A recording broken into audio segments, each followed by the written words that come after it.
Babia, a boss, babia, yenim say yeti for trade yampon, basa yadom, or domancoma trade yampon, obo enquano obo suo, bolly or body, yenim say obo bia humbine, yenim say ubia ehon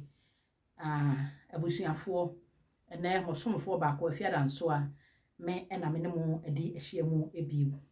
Na yebesere se unya ema meka babia etiefo ho a na watutum dika wahwe no aba beka ho because I had only the truth no kure no nko atrodo na information a ehu hia na yehwe na yede eto ha ni nyina ne se yehwe ne yasom fo som pa enti se wohwe na on subscribe yen program ya anase on subscribe emeka babia etiefo ho a na we de entempa wahwe na wa subscribe na wa baba beka atifo ehun na uwie so a na wahwe ahye videos no amayen uwie so bie mu a like ho no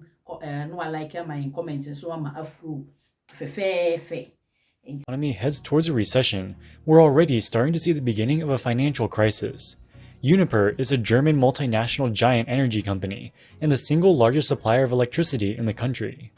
Up until recently, they were doing great, and its stock price quadrupled from 2016 through the beginning of 2022.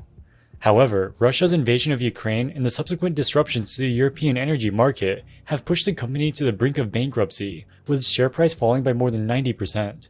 Sky-high prices and supply disruptions in natural gas caused the company to report a $12 billion loss for the first half of 2022.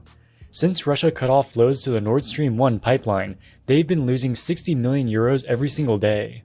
According to the company's own CEO, Uniper was running dangerously low on cash, and at the current burn rate, they would be bankrupt within a matter of months.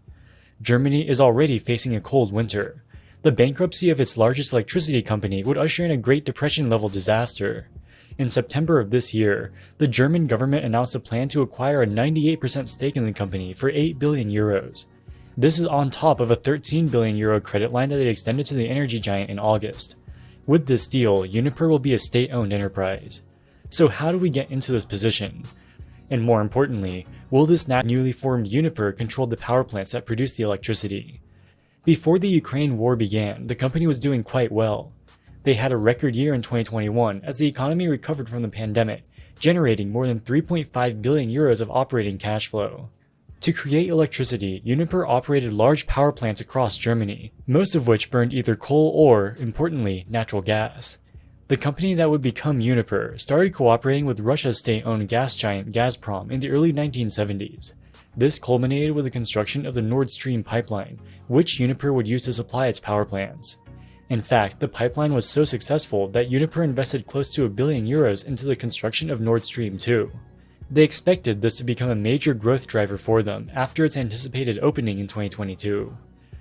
When Russia officially recognized the two separatist regions of Ukraine on February 22nd of 2022, German Chancellor Olaf Scholz almost immediately terminated the certification of the Nord Stream 2 pipeline. A gas pipeline is worthless if it can't transport any gas, so Uniper was forced to take a 1 billion euro write-down on its investment. The company was worth 15 billion euros at its peak, so this alone wouldn't have been enough to cause a collapse. But this was only the beginning of the company's troubles. The Russians decide that if you don't want gas from Nord Stream 2, you won't get any gas at all. Gazprom stopped supplying gas through the Nord Stream 1 pipeline, causing prices in Europe to skyrocket to more than 20 times its normal levels. After the Nord Stream pipeline was shut down, Uniper started losing 60 million euros every single day according to their own CEO. They were running dangerously low on cash, the stock price fell by 90%, and they were quickly heading towards bankruptcy. At first, it's not quite obvious why Uniper should be negatively impacted by high gas prices. Uniper is not an end user of gas or electricity, it's a supplier. Households who have to pay their electric and gas bills are certainly losers from the current situation. But if anything, energy suppliers like Uniper should see their revenues skyrocket as they sell their product for far higher prices. There are two main reasons why Uniper has also been a loser. Firstly, they had signed long-term fixed-price contracts with German utility companies and energy distributors. This means that they are legally obligated to supply fixed amounts of gas and electricity, which is ultimately used by households and businesses. In normal times, this is a great deal. They had signed long-term contracts with Gazprom to supply the necessary quantities of gas. Up until the war began, Gazprom has always been a reliable supplier, sending over almost exactly the same amount of gas every single day, except for pre-scheduled maintenance in July.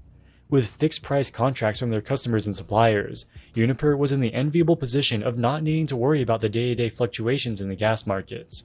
But when the Nord Stream pipeline was shut off partially in August, and then completely in early September, this turned into a complete disaster. They had no choice but to buy the gas on the open market. This comes at a time when almost all European countries are facing similar problems, and they're all trying to outbid each other for what little supplies remain. This has led to a 20-fold increase in price compared to normal levels. Uniper has had to bear all of the costs of the energy crisis, with almost no benefit from higher revenues. The second reason is the low utilization rate of the natural gas pipelines that Uniper either partially or fully owns. Natural gas is thousands of times less energy dense than crude oil, which means that it's challenging to transport them when compared to crude oil. This complexity makes their transportation very expensive, oftentimes making up half of the total cost. The costs of operating pipelines are almost completely fixed. Regardless of if it is flowing at 10%, 50%, or 100%, the cost of maintaining and ensuring its safety is almost the same. Once it became clear that Russian gas would not be a viable option for the long run, Uniper scrambled to find alternatives. In the summer, they started construction of a so-called floating liquefied natural gas, or LNG, terminal. This is a ship that can turn LNG from a liquid back to a gas and offload it into pipelines stationed at the dock. This will allow them to import LNG from places like the US and Qatar. But there are a couple problems. Firstly, these LNG terminals are complicated and take a long time to build. By most estimates, Germany will only be able to make up less than half of their previous Russian supply by winter. Secondly, the entire world is facing shortages of natural gas thanks to underinvestment during the pandemic and excessive stimulus measures in developed countries. This has caused global LNG prices to skyrocket to about 5 times normal levels. This isn't as bad as the 20-fold increase that we've seen in Europe, but even still, it would be above Uniper's contractual prices once you consider the higher transportation costs. Even if Germany could magically build the capacity to import LNG, exporting countries also have capacity constraints. It would take years and billions of dollars of investment to completely replace Russian gas. The difficulties were put on painful display this summer when German Chancellor Olaf Scholz visited Canada asking for more LNG exports. He went home empty-handed, as the Canadians said that this would not be economically viable. He similarly went to the United Arab Emirates asking for gas, but was only able to secure 1 boatload, and that wouldn't arrive until 2023. All of their earlier production had already been booked. Any way you cut it, there is simply no way for Uniper to avoid bankruptcy. The collapse of Uniper would be a complete disaster for the German economy. The company is responsible for 40% of Germany's natural gas supply. If they stopped fulfilling their obligations, the lights would turn out for millions, if not tens of millions of households and factories across the country. For companies not lucky enough to have fixed-price supply contracts, the energy crisis has been catastrophic. In September, Germany's largest toilet paper manufacturer, Hackel, declared insolvency as their gas bills were simply unaffordable. Heavy industry makes up almost a quarter of the country's GDP, with most of these industries either being electricity or natural gas intensive. Germany is already suffering from a massive increase in poverty, with food banks struggling to keep up with demand. Demand has surged as working-class people are stretched thin by record-high inflation. At the same time, donations from supermarkets have fallen by 60 to 70% as food prices have risen. An unregulated collapse of Uniper would also leave people without heat in the winter, which could lead to tens of thousands of deaths due to extreme cold. This would be clearly unacceptable for the government. They had to save Uniper whatever the cost. In July, they announced a €15 billion bailout. Government bailouts are usually viewed unfavorably by the public, as it is perceived as taxpayer money lining the pockets of corporate executives and billionaires. In reality, bailouts are only minimally beneficial to investors.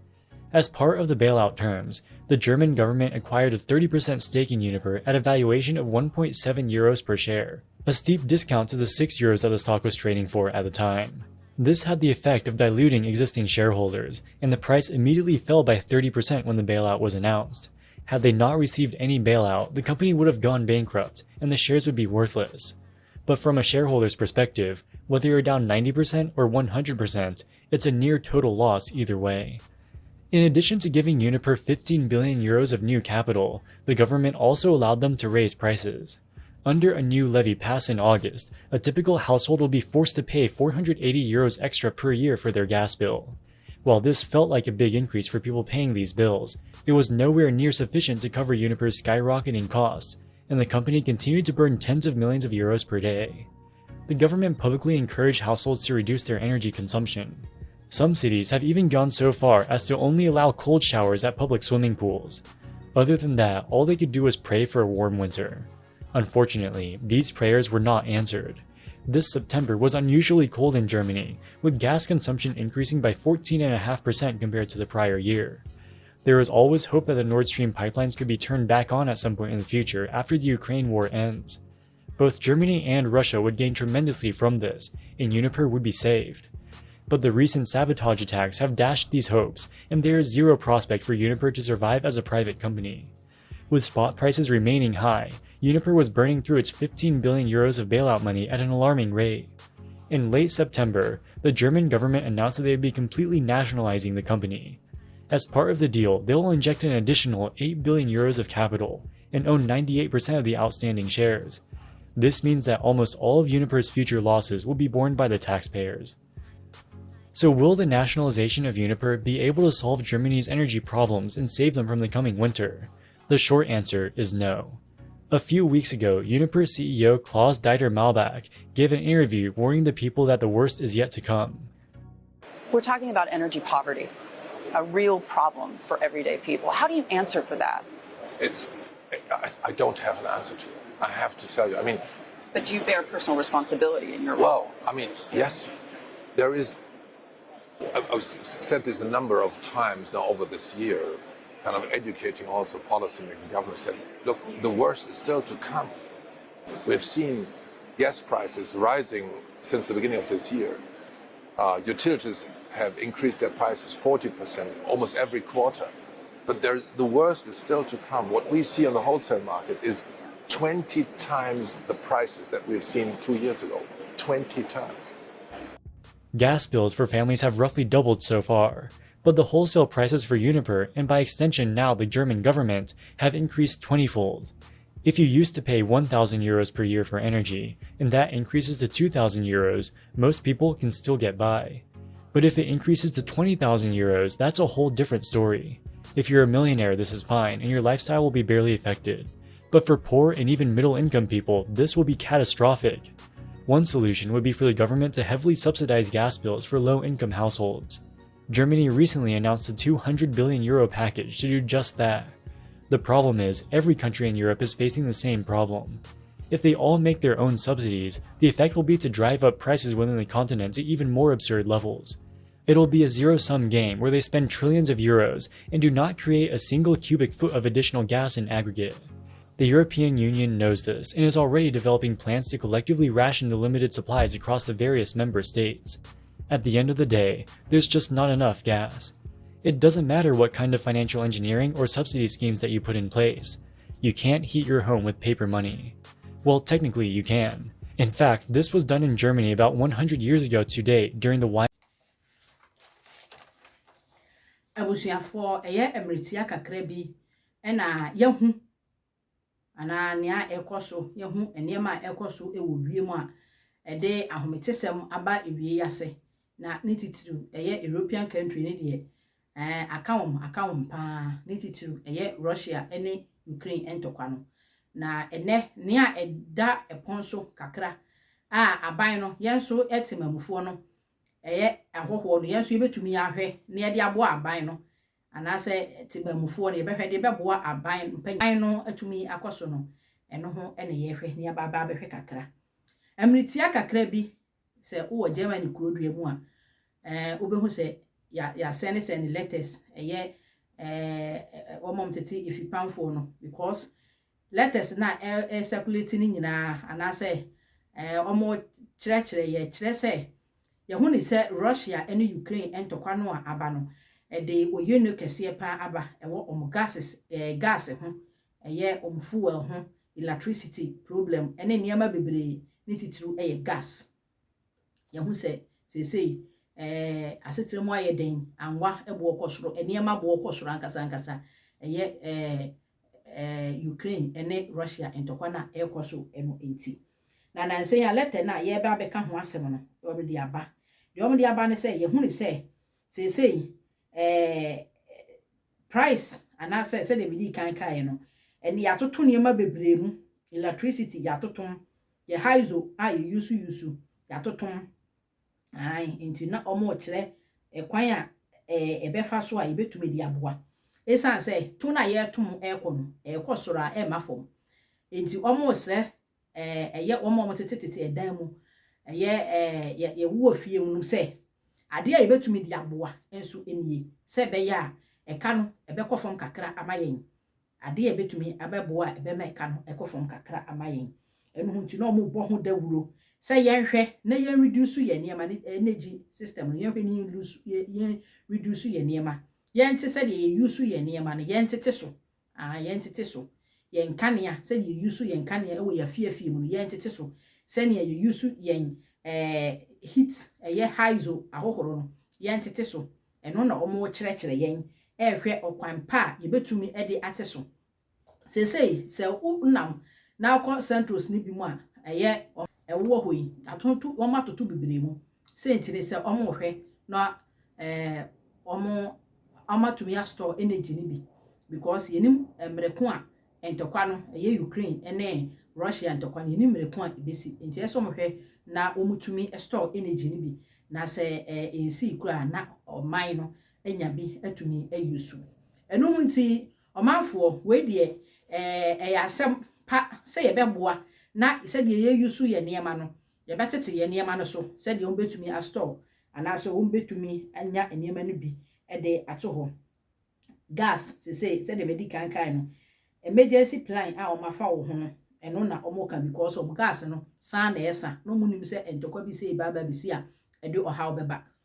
se gas sem no ekofom sa kakra ewo European no mo kire se shortage aka no enu nti yenhwe na yenso ya iwo fifie mu no a yetete mu no yen yusu ni yie kakra na ewo ho no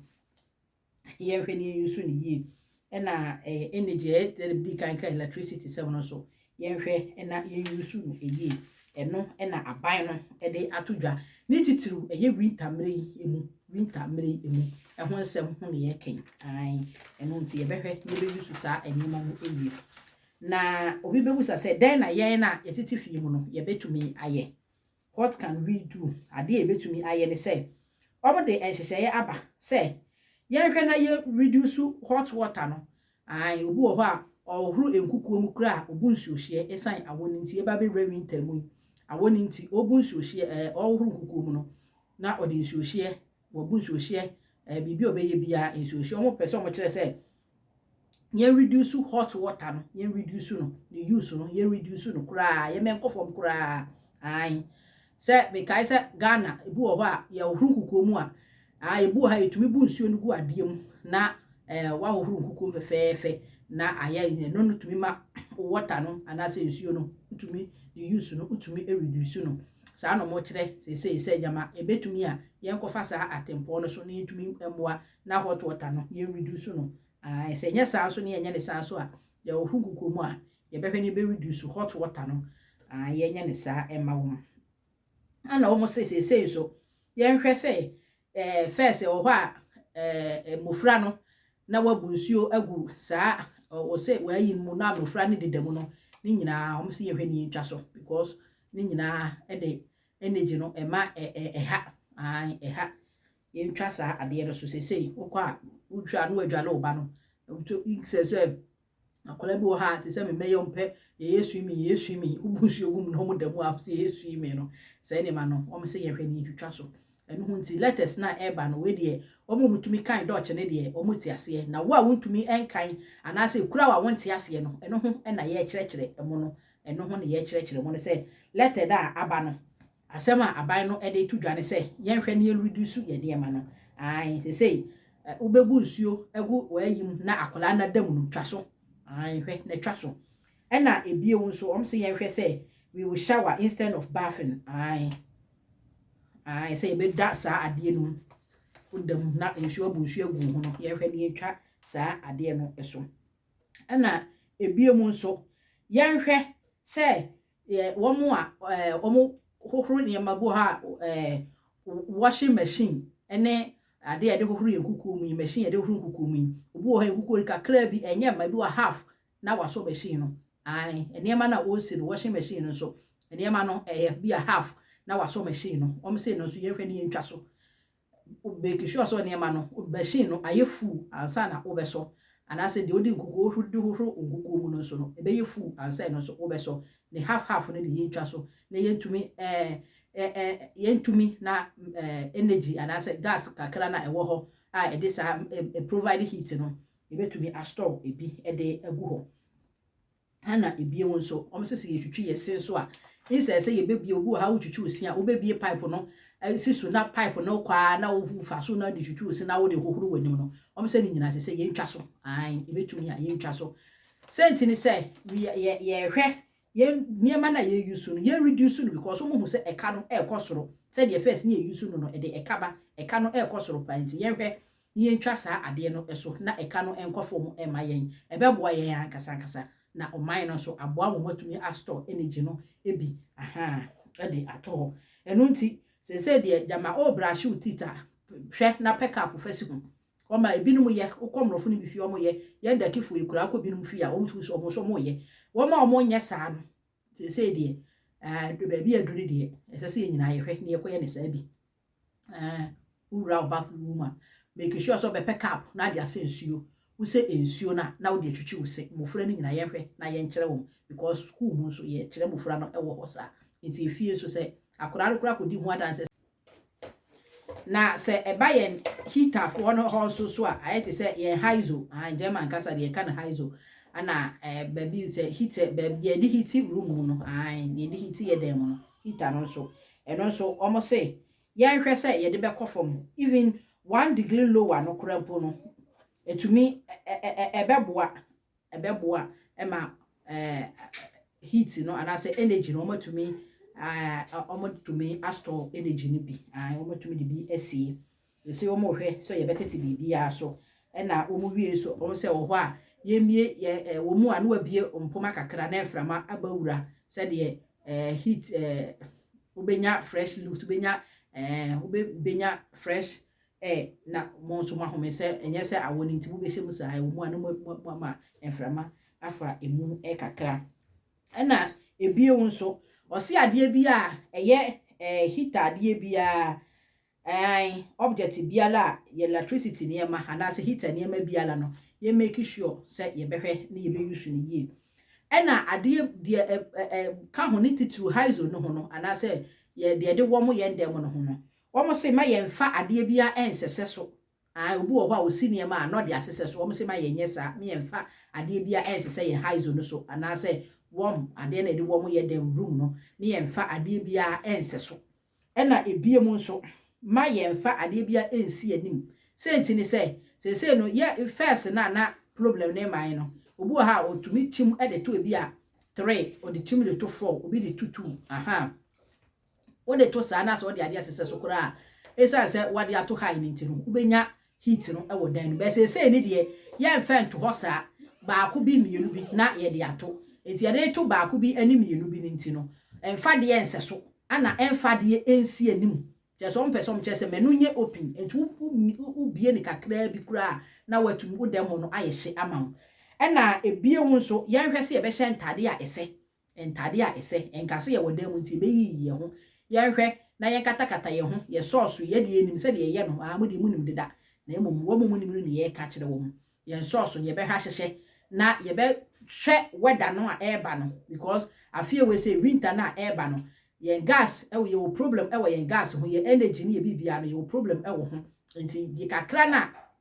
wo ho no na ye yusu nti ye yusu ni fu a ebe sentem nti ye hwe na ye tumi ayusu no ne kwan ye ba ye electricity nso a se de bi kan no ye electricity no se ne ma ye hwe a ye yusu electricity no ye yusu no ye num no wo charge wo phone wie to phone no charge no dum no dum no na wo wie so a wo bi o ha wo no ansu a wo die na ye no ansu wo mu no wo no ansu no wie a to film dum no kra ade be use electricity no ye make sure say ye be dum no na ye dum na ye de be store light hu hia no dum no light bulb e be to a energy wo form na no na say ye use na afa so ye beso so asisi so basa no ye hwe na ye ndundum no ye moa aban no se esa ye nyina ne ho be kire ye eju omo store kakra na wo ho na ye use no ye so ye moa na ye nyina ye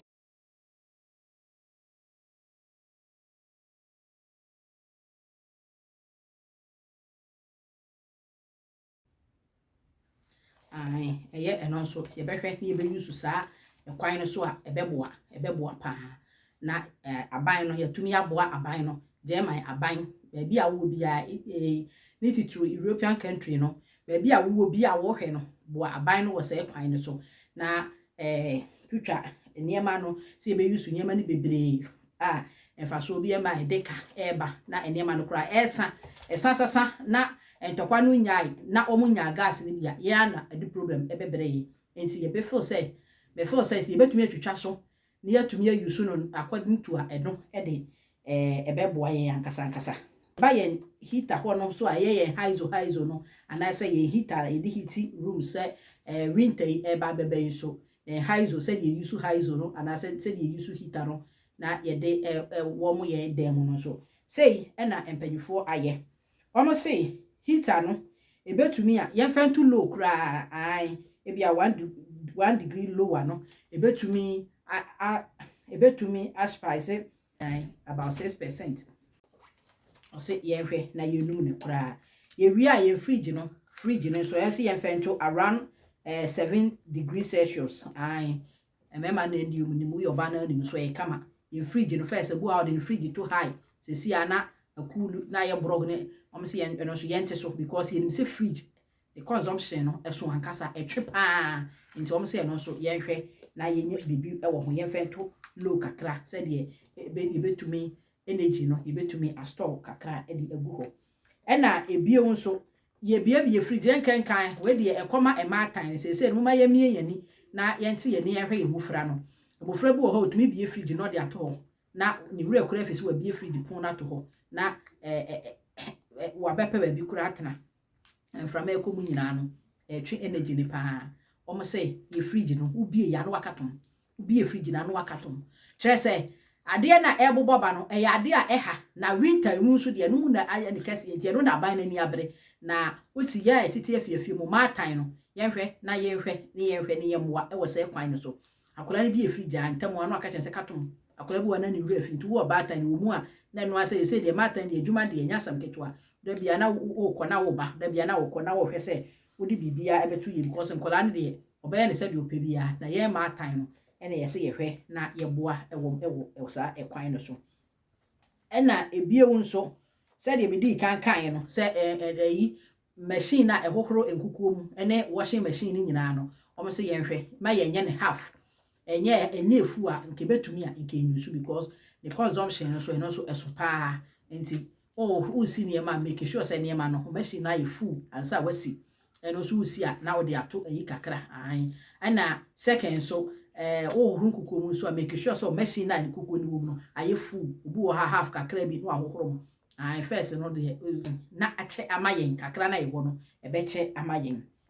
eno omoye ana ebio nso wo ma wo fie wo mo left ewo efie no wo mo tete abrosan so a wo left no omo sere aban ne esere je ma aban osere ose left no nso ebetumi a enka mlantie ne mabaawa no aye ho den no ye hwe na yen use steps no mum no ye hwe ne yen use steps no mum no instead say ebefa left obi o ha wo ko number 1 kra no amia left wi no akodu ho no ye hwe na ye nyai because ni nyina use electricity na say no electricity no ye nyina ye nim say ho asem ka aye den kakra e wa ha esan Ukraine ene Russia to kwani nti omo say aban no atronchron anase adanfo no atronchron e de aba say nke betumi a ye hwe ne use steps no mum eno kra beboa ya komuden nti wo number 1 number 2 number 3 a nke abo de steps no bo ho a before say ebe ye kakra wo dru number 3 ho bia wo 7 a utumi bedru 3 ho kra na afi wotu aso wa bre na afi wotu aso a before say eno mum no eye na ye lift hwi no ye hwe na ye nte so obi wo ba okodi dwa or the baako eba na hwi no de akosi no asan hwi no de aba na wasan akofa bi kakra o se ni nyina ye hwe na ka betumi ye ntwa so enti jama akodi dwaba ne dɔɔso aboa no go left na no wo ti sagum baako a na wabɔ moden de kɔ baako na ye kama inse se ye hwi e kɔ na ba nyina electricity no ana etwe emwa yen se no enya aban ne nko a because companies akese omo use sa enema akese nyina obia ehwe tete ne niema so nti woya e wa fiefie mu no so ye behwe na yen so yen hwe na yen tete yen eniema eso aban no hu ne se ye yesa ade na ebeboa yen pa eno hu nti se wo ho na se wanya lete aban no wo fie na wo ma brebre mu lete bia beba se omo vie gemeinsam sparing energy mahin zimet so wonsaka lete se energy no ye hwe ne ye mo aban no na omontumi install energy no kakra na wo ho na ye nyina ye use no omontumi ema ye use ema emwa yen na ebie wo nso oma kyerɛkyerɛ niema no bebree ye niema bebree beti de hia eno na mabobɔ so no enti we de ye besere pa se ye behwe na ye use ye niema no eyie sesei ye use ye niema no wisely ye fa adwen ento ho na ye use asem na aba no ne titu winter yi mu no ne aba no enye ayi mama aban no nko aba ma ye nyina energy ni sa esama ye nyina ye nya electricity ni betre so mu a ene na you dumsor ene na ye nyina eno so na ban no empene sa eno hunti obo timamufo no obo bia akokko mo mutiti afie mu no timamufo no enyumayefo obia obo bia akokko enti wonnam central bi mu na se wo hu se left no enkwa enye se bia asai ense bi okrom de ato ano se ye hwe na ya store energy no na say ye hwe na yatumi aspire energy no bi enti sa no mo pese mo kire enti say no aban no ana say ne ya na wo wiem no enti ya hwe ne ye moa na asem no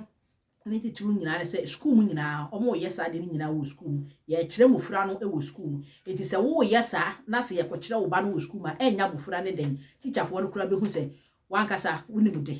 wo ye nyansani awoboa amane ma na ekoso enti ye ma atan ahoho no ye hwe na yeso ye mboa na mufra ni ko school a na teacherfo na ekire omo ebia ka ho a na eso munim de ye kire ne deda na enye se ase letter ni ba kura wonim wanti ase wanka enti ase oba no so onimu hwe because won kire no hwe fi oyusu ne mafu obi efri ja waja to ho oyusu nsu a wabi nsu esisu se pa nsu etu se basa tese eno ane se bibia basa wonimu hwe sa ombe hu ni se wa kasa wani ntie wo hu se wani ntie enti ye pese wo hu se ye ni ate ntie no ya kyerɛkyerɛ mu wo a wote do kye ne de ba wo hu akan na wo a wantumi nkan no na ma kyerɛkyerɛ mu akyerɛw no say information a ye de aba e ma wo mo tete fie mu nyina ne se ye so ye mo aban no na mo store energy no na mo store electricity no for winter say de ye ho enkyerɛ yen ye da mo ase bebre na ye koso a esre se wo ma me ka ba bia atiefo ho a obehwe na ka wa mia subscribes ho na ma yen subscribe yen program yi ma yen na uwia na afi wa like wo de comment so aba na asan ahye ama unua one new information na onte de eba no na ye hu se ye behwe na ombe ka Ghana fo nke etumi ye na Ghana fo ye de we a ye consume ye nema no ekofo ma ombe hu se ye ni ate ye so ye guy ankasa ombe hu se ye so ye boa pa ye boa eno ka beboa nti ye esre se ye behwe na ya share mon share sa video e ma ye na ko viral se de be ya ye nyina ye betumi aboa German ya ban no ana se European as a whole no ye betumi aboa Europe ba bia obia no atorenche boyi sign Ukraine ene Russia to kwenti abeto ye no ye betumi aboa amampanifo no na omo so okodia omo kono omatumi e de adikunidi aba se de ye nkoye dum so bi meto yen ana se ye nyensuo ana se haizo no ye energy ayini nyina be sakura gas e be sakura fuel se de na nsen German aban hu ni senti ode fuel asem obi afa ne kan si ho na 9 euro ticket e o use ye no hu se ne hu komu de na so hu ni se ebeboa ama watumi aspare ana so betumi astore energy any fuel no bi nti hu kom kra emfa ne ho sa nti yeso ye timamfo no yɛhwɛ na yɛmmoa wo sɛ kwan so yɛda mo ase bebree nyankopɔn ɛyɛ adom a dasene yɛbɛsan cost of living. Leading politicians have been gathered at a palace outside of Berlin, where they're due to discuss how to bring soaring gas and electricity bills under control. Among possible measures, the coalition partners are set to debate whether the lives of Germany's remaining nuclear power plants should be extended. The talks come as new inflation data underlines the increasing financial burden facing German households. Well, I've been speaking to Fritzi Köhler-Geib, who is chief economist at the German Development Bank, KfW. I asked her whether the German government's existing attempts to cushion the impact of soaring costs have worked. I think that we have seen a less fast increase in inflation in the past few months, and there was some moderating impact through the government support measures. As you said, they are fading out at the end of this month. And for the reading that we're going to see this afternoon, I expect that the rates will be similar for German inflation as they have been last month. For the next month, I do expect that rates start increasing again, and that has to do with the fact that those support measures are then not any further in place. So if inflation in the coming months is expected to potentially get even worse, does the German government need to be considering more drastic measures to combat that, including potentially continuing its nuclear power plants, which are due to be shut off at the end of the year? Well, I think altogether we are expecting inflation to reach 8.4% in Germany this year on average. And with regards to the energy prices that are still increasing and reaching end consumers still, there are a lot of measures that are being discussed. And of course, the prices that actually will affect consumers depend both on demand and supply factors. So of course, there's the question, how much can demand be lowered through simply the price signal? And then also on the supply side, how quickly can gas be replaced, or Russian gas be replaced by gas from other sources, or also which alternatives at what cost are available to the economy? Here, you mentioned the COVID pandemic, which I think a lot of people they've not forgotten about the pandemic, but they might have forgotten the impact that that was having on inflation before the invasion of Ukraine by Russia. What impact is that continuing to have? Well, we're still seeing supply bottlenecks, and they are also increasing price pressure for goods. We still see logistical challenges in the supply chains. We are seeing that the order books of German industrial companies are so filled that those companies will keep busy for 8 months to come. Of course, this is also a positive because it means that economic activity is supported by the by those strong order books, and that also explains that even though economic activity is easing, and